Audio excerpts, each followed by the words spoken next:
এই ভিডিওটা দেখে যদি তুমি একটুও ভয় পাও এর মানে তুমি ভূতে বিশ্বাসী, কিন্তু তুমি যদি নিজেকে একটু ভালোভাবে প্রশ্ন করো তোমার ব্রেন নিজেই বলবে এটা এআই জেনারেটেড ভিডিও। তাহলে আমরা এমন জিনিস দেখে ভয় পাই কেন? কারণ ভয়ের আসল উৎস কোনো ভূত না, ভয়ের আসল উৎস হলো আমাদের নিজেদের ব্রেন। যে কোনো জিনিস দেখে বা শুনে আমাদের ব্রেন পুরনো ডেটাগুলোর সাথে মিলিয়ে দেখে। ব্রেনকে সেটা অজানা লাগলে তাহলে সেটাকে ডেঞ্জার বলে ধরে নেয়। আর এই অটোমেটিক ডিসিশনটাই আমাদের ভয়। এই কারণেই অনেক সময় শুধু দেখেই না, কখনো কখনো শুনেও ভয় লাগে। সাইকোলজির একটা ক্লাসিক ফাইন্ডিং অনুযায়ী জন্মের পর মানুষের ব্রেনে মাত্র দুটো ভয় থাকে, জোরে আওয়াজ আর উঁচু থেকে পড়ে যাওয়া।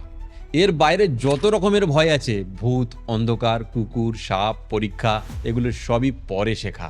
সাইকোলজিতে এটাকে কন্ডিশনিং বলা হয়। এই কনসেপ্টটা সবচেয়ে শক্তভাবে প্রমাণ করেছিলেন বিখ্যাত সাইকোলজিস্ট জন বি ওয়াটসন। তিনি একটা এক্সপেরিমেন্ট করেছিলেন। একটা নিরীহ সাদা ইঁদুরকে একটা জোর আওয়াজের সাথে জুড়ে দেওয়া হয় এবং এই আওয়াজের দ্বারাই একটা বাচ্চার মধ্যে ভয় তৈরি করা হয়। কিছুদিন পর সেই বাচ্চা যে কোনো সাদা ইঁদুর দেখলেই ভয়ে চিৎকার করতে শুরু করে। এই এক্সপেরিমেন্টের নাম দেওয়া হয় লিটল অ্যালবার্ট।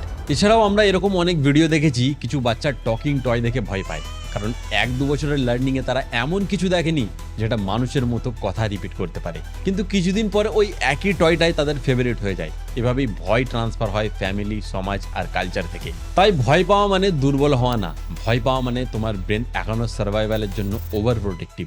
যাই হোক, পুরো ভিডিওটা দেখে এখন কি মনে হচ্ছে? আমার কথাগুলো বেশি বিশ্বাসযোগ্য নাকি ভূত?